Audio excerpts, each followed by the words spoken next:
இப்போ ஆகஸ்ட் 13 வரைக்கும் என்ன பண்ணிட்டு இருந்தாங்கன்னா, லோகேஷ் கனகராஜ் வந்து பெரிய பயங்கரமான டைரக்டர் அப்படின்னு சொல்லி அந்த ட்ரெய்லர்ல இருந்து டீகோட் பண்ணிருந்தாங்க. ஆகஸ்ட் 14 மறுநாள் லோகேஷ் கனகராஜ் டீகோட் பண்றாங்க. இல்லைங்க, நான் லோகேஷ் கனகராஜ் டீகோட் பண்ணல, அவரை டிஸ்மேண்டில் பண்ணிட்டாங்க. எல்லாருமே 1000 சொன்னாலும் சரி, இந்த படம் வந்து ரொம்ப பிரம்மாண்டமா இருக்க போகுது போல இருக்கு. செம்மையா இருக்கு. ஆக்சுவலா இந்த படம் பிரம்மாண்டமா கூட இல்லை, ஓப்பனா சொல்லணும் அப்படின்னா. அந்த மேன்ஷனு, அதுக்கப்புறம் வந்து அந்த ஹார்பரு, திருப்பியும் ஒரே இடங்கள்லயே அந்த பவர் ஹவுஸ் படத்துலயே சுத்திட்டு இருந்தா மேன்ஷன், மற்றபடி வந்து பெரிய ஸ்டார்ஸோட முகம் தான். ஸோ பேசிக்கலி இந்த படம் வந்து ஒரு ஸ்கேம் தான். இந்த 1000 கோடி நம்பர் கேமுக்குள்ள நான் வர விரும்பல அப்படின்ற மாதிரி சொல்லியிருந்தாரு. ஆக்சுவலா அந்த 1000 கோடி மேட்டர்ல அவர் இல்ல, அவர் ஓப்பனா சொல்லிட்டாரு 1000 கோடி கேம்ல நான் வர விரும்பல அப்படின்ற மாதிரி. ஆனா நம்மளே ஹைப் ஏத்திக்கிட்டு திருப்பி நம்மளே அவங்கள போட்டு அடிக்கிறதுன்றது எப்படி? ரெண்டு விஷயம் இருக்கு. ஒண்ணு, அவர் அது இந்த கேம்ல நான் இல்லைன்னு சொன்னாலும் அந்த 1000 கோடி வந்து வேணாம், இல்லைங்க அந்த கேம்ல இல்ல, 1000 கோடி படம் இல்லை, 100 கோடி படம் எப்படி திருப்பி கொடுக்க போறாரா, இல்ல சந்தோஷப்படாம இருக்க போறாரா?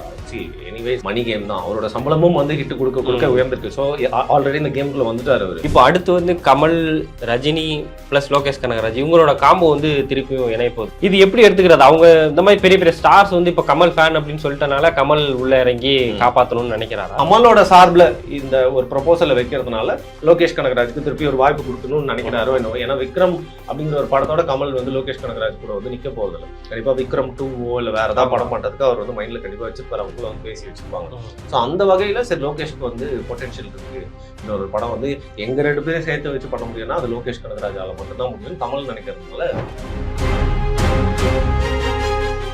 இப்போ வந்து எல்சியூ படங்கள் வந்து எல்லாமே அப்படியே கைதி 2ல இருந்து அப்படியே எல்லாமே டிலே ஆயிரும். இனிமே எல்சியூ படங்கள் வந்து பாக்குறதுக்கு ரொம்ப கஷ்டமா இருக்கும். ஏன்னா இந்த படங்கள் வந்து தொடர் தோல்வினால எல்சியூ வந்து டிராப் பண்றதுக்கான வாய்ப்பு இருக்கு அப்படின்னு சொல்றாங்க. அதே எப்படி? கூலி படமே வந்து பாத்தீங்கன்னா ஸ்டாண்ட் அலோன் மூவியா இல்லாம எல்சியூவா இருந்துச்சுன்னா கூட இப்போ இருக்கிறதோட இன்னும் கொஞ்சம் வெற்றி பெறதுக்கான வாய்ப்பு இருந்திருக்கும். அவர் ஸ்டாண்ட் அலோன் மூவியா வந்து பண்ணிருக்க தேவையில்லை அப்படின்னா வந்து ஒரு ரசிகர் பார்வையில வந்து தோணுது. இந்த வகையில அவருக்கு அது வந்து திருப்பியும் கம்பேக் கொடுக்கறதுக்கு எல்சியூன்றது ஒரு அதுதான் செம்ம USP. ஸோ அது ஒரு அட்வான்டேஜா நான் வந்து பார்க்குறேன். அதுக்கு கண்டிப்பா ஹைப்லாம் வந்து குறையாது. இப்போ வந்து இந்த கைதி 2 படம் டிலே எதனால அப்படின்னு சில பேர் பேசுறாங்க. சினிமா சார்ந்த பத்திரிகையாளர் பேசும்போது என்ன சொல்றாங்கன்னா, இவரோட சம்பளம் வந்து அங்க பிரச்சனை, 75 கோடி கேட்கறாரு. அவங்க சைன் பண்ணது 75 லட்சத்துல சைன் பண்ணியிருக்காங்க. இப்போ இவரோட மார்க்கெட் வந்து 75 கோடியா இருக்கு அப்படிங்கும்போது அதுல வந்து நிறுத்துறாங்க. பெரிய ஆப்பர்ச்சுனிட்டியை முடிக்கணும்னு தான் யாரா இருந்தாலும் நினைப்பாங்க. நீங்களும் நானும் லோகேஷ் கனகராஜோ ரஜினி கமல் படத்தை வந்து பண்றதுக்கு ஆப்பர்ச்சுனிட்டி இருந்தா அதை இந்த சம்பளத்தின் காரணமா வச்சு தள்ளி வச்சு இதை முடிச்சுட்டு கூட போவோம் அப்படின்னு நினைக்கலாம். FT பாலிடிக்ஸ் நேயர்களுக்கு வணக்கம். இன்னைக்கு நம்ம கூட பேசுறதுக்கு வருண் ப்ரோ தான் இருக்காங்க. வாங்க பேசலாம். வணக்கம். வணக்கம். லோகேஷ் கனகராஜ் கூலி படம் எடுத்து மிகப்பெரிய பேக் ஃபயர் ஆயிடுச்சு. ஆனா இவ்வளவு வன்மத்தை எங்கடா வச்சிருந்தீங்க அப்படின்ற மாதிரி ஃபுல்லா லோகேஷ் கனகராஜ் மேல வன்மத்தை இறக்குறாங்க. அது எப்படி பாக்குறீங்க? அப்படி இல்லைங்க, இந்த மாசம் லோகேஷ் கனகராஜ் மேல இறக்குனாங்க, ஒரு 1.5 மாசத்துக்கு முன்னாடி மணிரத்னம் மேல இறக்குனாங்க. படம் நல்லா இல்லை அப்படிங்கிற பட்சத்துல வந்து விமர்சனம் செய்யதாங்க. ஒரு ப்ராடக்ட் நீங்க கொடுத்துட்டீங்க. உதாரணத்துக்கு நம்ம ஒரு உணவே சாப்பிட்றோம், சாப்பிட்டுட்டு நம்ம காசு கட்டி வந்து பில் வாங்கியிருக்கோம் அப்படிங்கிறதுனால நம்மளுக்கு அந்த உரிமை இருக்கு, அது நல்லா இருக்கா நல்லா இல்லையான்னு சொல்றதுக்கு. அதனால தான் ரிவ்யூல போய் நம்ம எழுதலாம். ஏன் பிளாகர்ஸே கூட வந்து போடுறாங்கல்ல. அந்த மாதிரி தான் ஒரு படம் அப்படிங்கிறது நம்ம கண் பார்வைக்கு வந்துருச்சு, பொதுவெளியில வந்துருச்சு அப்படின்னா. ஏன் நிறைய டேரக்டர்ஸே சொல்லியிருக்காங்களே, படம் நம்ம எடுக்கிற வரைக்கும் தான் நம்மளுக்கு, அதற்கு மேல வந்து ஆடியன்ஸ் கொடுத்துட்டோம். சில டேரக்டர்லாம் ஒரு படி மேல போய் வந்து அந்த படத்தை அவங்க எப்படி புரிஞ்சுக்கிறாங்களோ அதான் படம், நான் காமிக்கிறது மட்டும் படம் இல்லைன்ற மாதிரி சொல்லியிருக்காங்க. அந்த லெவல்ல நீங்க பொதுவெளிக்கு வந்துருச்சு அப்படிங்கிற பட்சத்துல விமர்சனம் எல்லாம் பண்ணதான் செய்வாங்க. அதுல வந்து ஒரு எல்லை மீறி போய் பண்றாங்க. சில பேர் மேல வந்து டார்கெட் பண்ணுவாங்க. அந்த ஒரு ப்ரொஃபானிட்டி, ட்ரோல்ன்ற ப்ரொஃபானிட்டி இருக்கும், அதை தாண்டி போயிட்டாங்க. இல்ல, ப்ரொஃபானிட்டின்றது ரொம்ப ஒரு தப்பான வார்த்தைகள் பயன்படுத்துறது, அவங்கள ரொம்ப பர்சனலா தாக்குறது அப்படிங்கிறதுனா வந்து பாத்தீங்கன்னா நம்ம அதை வந்து என்னைக்குமே ஆதரிக்கிறது இல்லை. அது வந்து அப்படி இருந்துச்சு அப்படின்னா இந்த கல்ச்சரே ஃபுல்லா மாறிடும். ஸோ நீங்க வந்து விமர்சனம் அப்படிங்கிறதே வந்து ஒரு லைனை மீறி எல்லாருமே வந்து பர்சனலா விமர்சிக்கிற மாதிரி வந்து மாறிடும். அந்த கல்ச்சரை வந்து நம்ம எதிர்க்கிறோம். ஸோ விமர்சனம் யார் வேணா பண்ணலாம், ஒரு படத்தை வந்து கலாய்க்கலாம், ட்ரால் பண்ணலாம், ஏன் ரோஸ்ட் கூட பண்ணலாம், சரிங்களா? ஆனா அதை எப்படி பண்றோம், பர்சனலா வந்து எதுவும் சொல்லாம, அசிங்கமான வார்த்தைகள் பயன்படுத்தாம, புண்படுத்தும் விதமா வந்து பேசாம, முற்றிலுமா ஒருத்தரை ஒழிச்சு கட்டிடணும் அப்படிங்கிற மாதிரி இருக்கிறது. அது யாரா இருந்தாலும் யாரையுமே அது பண்ணக்கூடாது அப்படிங்கிறது நம்ம கருத்தா இருக்கு. ஸோ லோகேஷ் கனகராஜ் இருக்கட்டும், நம்ம தக் லைஃபே நம்ம பேசியிருக்கோம்னு நினைக்கிறேன். ஏன் தக் லைஃப் படத்தை வந்து ஏன் எக்ஸ்ட்ரீமா எல்லாருமே கலாய்ச்சாங்கன்னு நினைக்கிறீங்க? எல்லாருக்கும் ஒரு பார்வை இருக்கு. என்னோட பார்வை என்னன்னா, ப்ரொமோஷன் ரொம்ப ஓவர் ஆயிடுச்சு. ஒரு ஹைப் அதிகமா இன்னைக்கு இந்த சைக்காலஜி வந்து எப்படின்னா, தக் லைஃப் படத்தை எல்லாருமே பார்த்துட்டு கலாய்ச்சிட்டே இருக்காங்க, ட்ரால் பண்ணிட்டே இருக்காங்க. ஸோ அந்த ட்ரால் எல்லாம் பார்த்துட்டு வந்து என் நண்பர் வந்து ஒரு வாரம் கழிச்சு போயிட்டு அந்த படத்தை பாக்குறாரு. பார்த்துட்டு அதுக்கப்புறம் அவருக்கு எப்படி ஆயிடுச்சுன்னா வந்து ஏங்க நீங்களாம் கலாய்க்கிற அளவுக்கு இல்லையே, ஓரளவுக்கு சுமாரா இருக்கு அப்படின்ற மாதிரி மாறிடுச்சு. ஸோ ஒரு ஹைப் அப்படிங்கிறது படத்தோட எதிர்பார்ப்பை வந்து கூட்டும். அதுக்கப்புறம் பார்த்தோன்னா அந்த ஹைப்லேயே போய் பார்த்தா என்னடா நல்லா இல்லைன்னு சொல்லிட்டு கலாய்ப்போம். எல்லாருமே கலாய்ச்சி முடிச்சோன்னு ரொம்ப கேவலமா இருக்கு போலன்ற மனநிலையில போய் படம் பார்க்குறப்போ கொஞ்சம் கேவலமா தான் இருக்கு, ஏன் ரொம்ப கேவலமா இருக்குன்னு சொல்றாங்கன்ற மாதிரி இருக்கும். இது இப்படிதான் வந்து மைண்ட் செட். நீங்க நல்லா யோசிச்சு பார்த்தீங்கன்னா தெரியும். அந்த வகையில வந்து இவருடைய இன்டர்வியூஸ் அண்ட் ரஜினி இருக்காரு, இவ்வளோ ஸ்டார்ஸ் எல்லாருமே கேதர் பண்ணி அமீர் கான் எல்லாம் கூப்பிட்டு வந்து 1000 crores அடிக்க போறோம் 1000 crores அடிக்க போறோம்ன்றது இந்த படத்தோட ப்ரொமோஷன்ல இருந்துட்டு ஏன் இந்த படத்தோட ப்ரொடியூசர் கலாநிதி மாறன் 1000 crores சொன்னாரான்னு தெரியல. பட் இது வந்து ரெக்கார்டை பீட் பண்ண போகுது, பிரேக்கிங் ரெக்கார்ட் பிரேக்கர் மேக்கர் மட்டும் பிரேக்கர்னு சொல்றாரு. சரி எல்லாருமே 1000 சொன்னாலும் சரி இந்த படம் வந்து ரொம்ப ஒரு பிரம்மாண்டமா இருக்க போகுது போல இருக்கு. செம்மையா இருக்கு. ஆக்சுவலா இந்த படம் பிரம்மாண்டமா கூட இல்ல, ஓப்பனா சொல்லணும் அப்படின்னா. அந்த மேன்ஷனு, அதுக்கப்புறம் வந்து அந்த ஹார்பர், திருப்பியும் ஒரே இடங்கள்லயே அந்த பவர் ஹவுஸ் படத்துலயே சுத்திட்டு இருந்தா மாதிரி, மற்றபடி வந்து பெரிய ஸ்டார்ஸோட முகம் தான். ஸோ பேசிக்கலி இந்த படம் வந்து ஒரு ஸ்கேம் தான். எப்படி தக் லைஃப் படம் ஒரு ஸ்கேமோ அதே மாதிரி இந்த படம் ஒரு ஸ்கேம் தான். ஸோ நீங்க ஓவரா பில்டப் கொடுத்து பல மணி நேரங்கள் நீங்க இன்டர்வியூஸ்லாம் வந்து பேசி அது வந்து தேவையே இல்லை. ஏன்னா அந்த படத்தோட ஹீரோவே கலாச்சாரம் அவர் சொல்றதான் நம்ம சொல்றோம். அண்ட் நிறைய டெக்னிக்காலிட்டிஸ் நீங்க படத்தை பத்தி பேசுறீங்க அப்படின்னா ரொம்ப ஆர்ட் ஃபார்மா அந்த டெக்னிக்காலிட்டிஸ் பத்தி பேசுறீங்க, ஒரு தரம் அதிகமா இருக்க போகுது அப்படிங்கிற ஒரு மைண்ட் செட் உண்டாயிடுச்சு.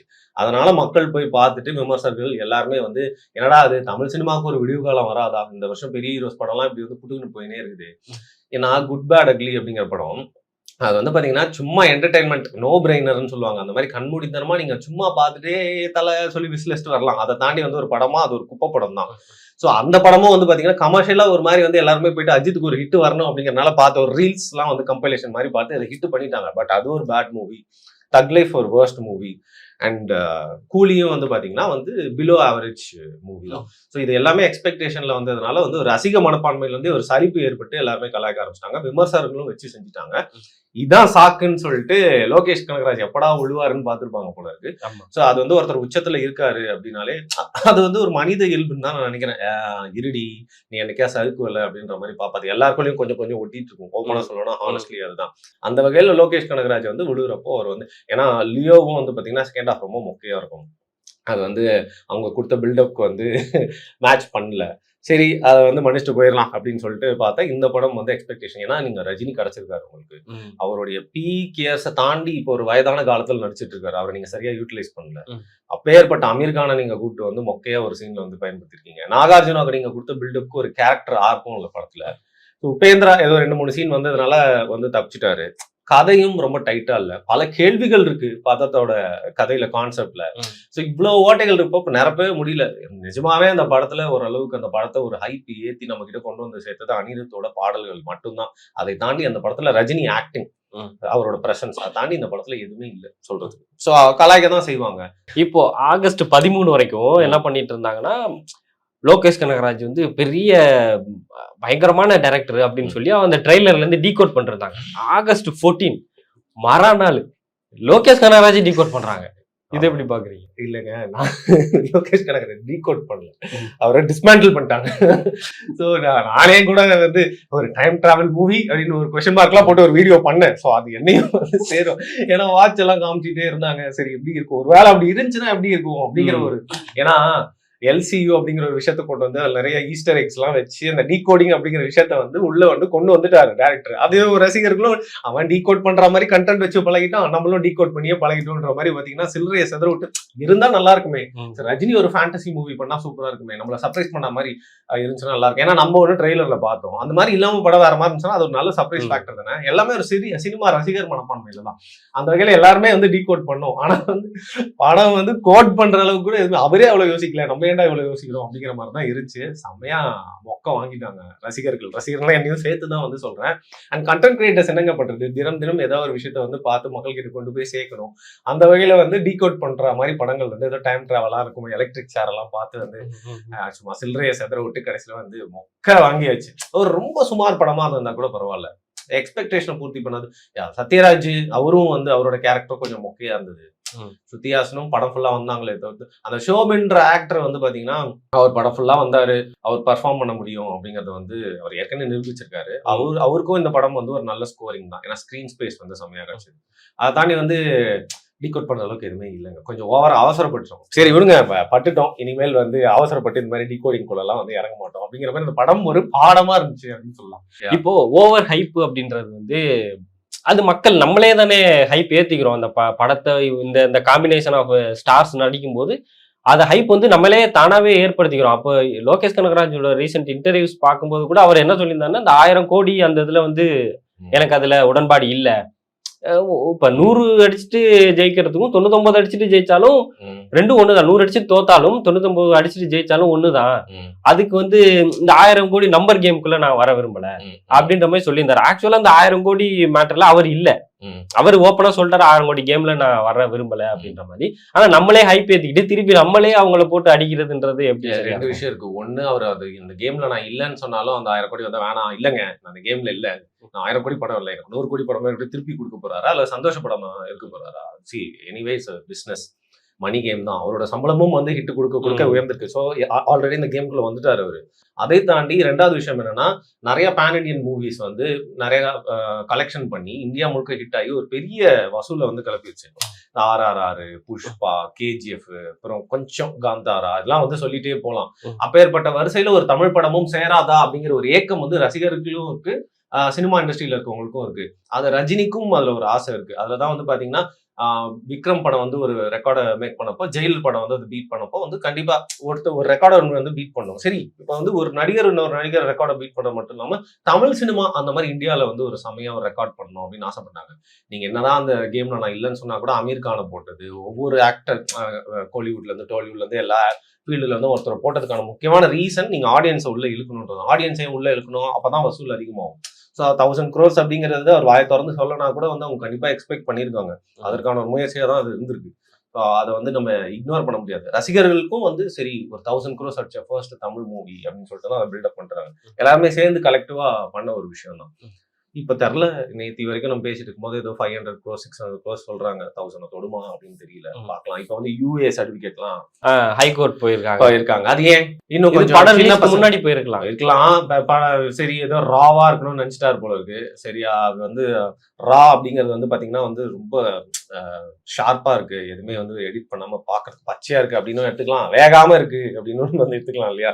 சோ இப்போ அவங்களுக்கு சில்ட்ரன் எல்லாம் உள்ள கூப்பிட்டு வர முடியல. ரஜினி படம்னா ஜனரஞ்சகமா எல்லாருமே வந்து பாக்குற மாதிரி எப்பவுமே இருந்தாதான் குடும்பத்தோட வந்து பார்ப்பாங்க. ஸோ குடும்பத்தோட அப்படின்றப்போ வந்து குழந்தைய விட்டு ஒரு அப்பா அம்மா வந்து பாக்குற அந்த மாதிரி வந்து நிறைய ஆடியன்ஸ் வந்து உடஞ்சிருவாங்க, கூட்டம் வந்து குறையும்.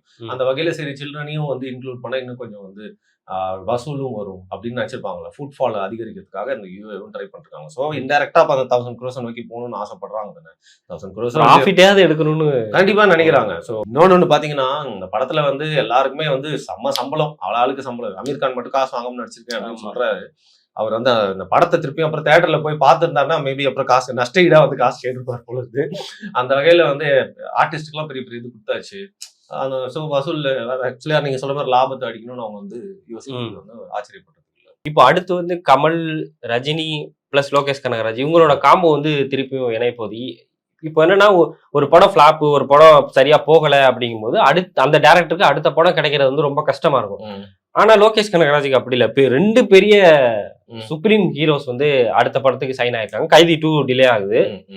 இது எப்படி எடுத்துக்கிறது? அவங்க இந்த மாதிரி பெரிய பெரிய ஸ்டார்ஸ் வந்து இப்ப கமல் ஃபேன் அப்படின்னு சொல்லிட்டனால கமல் உள்ள இறங்கி காப்பாத்தணும்னு நினைக்கிறாரா என்ன? அது மட்டும் இல்லாம கமலுக்கு அவர் ஹிட் தான் கொடுத்திருக்காரு.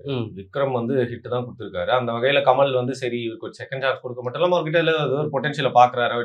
இன்னும் கொஞ்சம் ரிப்பேர் பண்ணி அடிச்சா வந்து ஒரு ஹிட் அடிச்சிடலாம். மட்டும் இல்லாம ரஜினியை வந்து கமல் கன்வின்ஸ் பண்றதுக்கு உண்டான சில நபர்கள்ல கமலுக்கும் அந்த பவர் இருக்குன்னு நினைக்கிறேன். அவர் போய் உட்காந்து பேசினா வந்து பண்ண முடியும். இந்த முயற்சி ஏற்கனவே எப்பயும் நடந்த மாதிரி நடுவில் டிராப் ஆன மாதிரி வந்து கேள்விப்பட்டிருந்தேன். இப்ப திருப்பியும் புத்துயிர் பெற்றிருக்கு. நானும் புரளி அப்படின்னு தான் நினைச்சேன். அப்புறம் நிறைய நியூஸ்லயே வந்து ரிப்போர்ட் பண்ணிருக்காங்க அப்படிங்கறனால சரி மெட்டீரியல்ஸ் ஆகிறதுக்கு வாய்ப்பு இருக்கு அப்படின்னு தான் வந்து தோணுது. அது மட்டும் இல்லாம இதுல ப்ரொடக்ஷன் கம்பெனி இன்னொன்னு இன்வால்வ் ஆயிருக்கு. யாருன்னு பாத்தீங்கன்னா வந்து ரெட் ஜெயண்ட். இந்த ரெட் ஜெயண்ட்ல வந்து யார் புது CEO அப்படிங்கறது ரொம்ப முக்கியமான விஷயம்.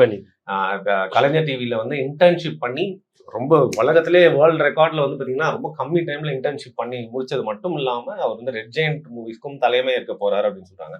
அது மட்டும் இல்லாம பேரலி அவருக்கு மணிரத்னம் சங்கர்லாம் வந்து அவர்கிட்ட வந்து கதை சொல்றதுக்காக வந்து வெயிட் பண்ணிருக்காங்களாம், அவரை ஹீரோவா இன்ட்ரடியூஸ் பண்றதுக்காக.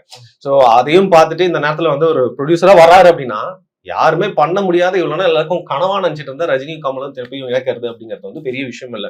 கடைசியில மணி அண்ட் பவர் தான் வந்து பேச போகுது. ஸோ கமலோட சார்பில் இந்த ஒரு ப்ரொபோசலை வைக்கிறதுனால லோகேஷ் கனகராஜுக்கு திருப்பி ஒரு வாய்ப்பு கொடுக்கணும்னு நினைக்கிறாரோ என்னவோ. ஏன்னா விக்ரம் அப்படிங்கிற ஒரு படத்தோட கமல் வந்து லோகேஷ் கனகராஜ் கூட வந்து நிக்க போறது இல்லை. கண்டிப்பா விக்ரம் 2 இல்ல வேற ஏதாவது படம் பண்றதுக்கு அவர் வந்து மைண்ட்ல கண்டிப்பா வச்சிருப்பாரு. அவங்களுக்குள்ள வந்து பேசி வச்சிருப்பாங்க. ஸோ அந்த வகையில சரி லோகேஷ்க்கு வந்து பொட்டன்ஷியல் இருக்கு. இன்னொரு படம் வந்து எங்க 2 பேரும் சேர்த்து வச்சு பண்ண முடியும்னா அது லோகேஷ் கனகராஜால மட்டும்தான் முடியும். கமல் நினைக்கிறதுனால இந்த முன்னெடுப்பு நடக்கும் நினைக்கிறேன். இப்போ வந்து எல்சியூ படங்கள் வந்து எல்லாமே அப்படியே கைதி 2ல இருந்து அப்படியே எல்லாமே டிலே ஆயிரும். இனிமே எல்சியூ படங்கள் வந்து பாக்குறதுக்கு ரொம்ப கஷ்டமா இருக்கும். ஏன்னா இந்த படங்கள் வந்து தொடர் தோல்வியினால எல்சியூ வந்து டிராப் பண்றதுக்கான வாய்ப்பு இருக்கு அப்படின்னு சொல்றாங்க. அது எப்படி? அப்படி இல்ல. இவருக்கு இருக்கிற யூஎஸ்பியே வந்து எல்சியூ அப்படிங்கிற ஒரு விஷயம் தான். ஸோ திருப்பியும் ஒரு புத்துயிர் பெற்று வந்து ஒரு கம்பேக் கொடுக்கணும்னா அந்த எல்சியூன்ற ஒரு கான்செப்ட் தான் அவர் கண்டிப்பா உதவ போகுது. ஏன்னா அதுக்கு ஏற்கனவே ஒரு ஹைப் இருக்கு. அது மட்டும் இல்லாம ஏற்கனவே ஒரு கதை, ஒரு பேஸ் இருக்கு. ஒரு 3 கதைகள் இருக்கு இல்லையா? விக்ரம், லியோ, அதுக்கப்புறம் வந்து கைதி அண்ட் ரோலெக்ஸ்ன்ற ஒரு பெரிய கேரக்டரும் இருக்கிறதுனால வந்து அண்ட் பென்ஸ்ன்னு சொல்லிட்டு ஒரு ப்ரீக்வல் எடுக்க போறாங்க. ஸோ ஏற்கனவே ஒரு வேர்ல்டு இருக்கு.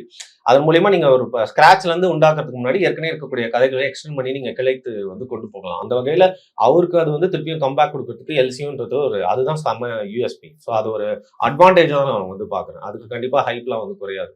இந்த கூலி படமே வந்து பாத்தீங்கன்னா ஸ்டாண்ட் அலோன் மூவியா இல்லாம எல்சியூவா இருந்துச்சுன்னா கூட இப்ப இருக்கிறதோட இன்னும் கொஞ்சம் வெற்றி பெறதுக்கான வாய்ப்பு இருந்திருக்கும். அவர் ஸ்டாண்ட் அலோன் மூவியா வந்து பண்ணிருக்க தேவையில்லை அப்படின்னா வந்து ஒரு ரசிகர் பார்வையில வந்து தோணுது. கண்டிப்பா எல்சியூ அப்படிங்கிறது அவருக்கு ஒரு நல்ல அட்வான்டேஜ் தான் இருக்கும். இப்போ வந்து இந்த கைதி 2 படம் டிலே எதனால அப்படின்னு சில பேர் பேசுறாங்க. சினிமா சார்ந்த பத்திரிகையாளர் பேசும்போது என்ன சொல்றாங்கன்னா, இவரோட சம்பளம் வந்து அங்க பிரச்சனை. 75 கோடி கேட்கறாரு.